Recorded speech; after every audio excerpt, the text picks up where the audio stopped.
today's video. So, nagluto pala yung asawa ko kasi na-busy ang cook nyo ngayon. Kaya, siya muna ang pinaluto ko. Pero, pagdating talaga sa adobo, mga guys, siya talaga ang tagaluto. So, ayan. Ganyan siya magluto. Timplahan niya na sa yung hindi pa niya ba ginisa, yung igisa na lang niya yung mga lamas o ricados, o yan.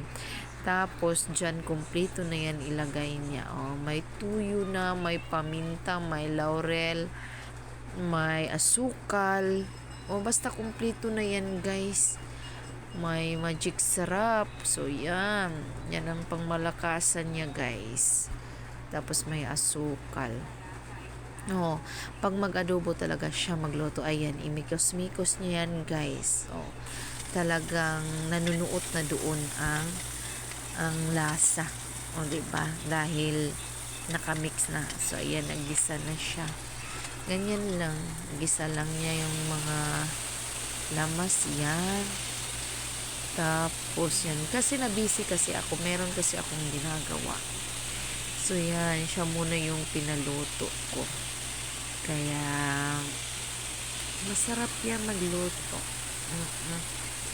Pag ako magluto talaga, guys, yung sa akin, yung specialty ko lang is yung pata. Kasi ako lang talaga ang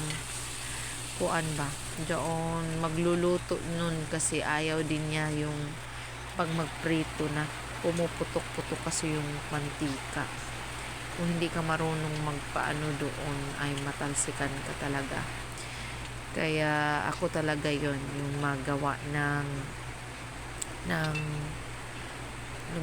yung lechon kawali, yung mga ganyan, basta prituhin, ako talaga yan magagawa.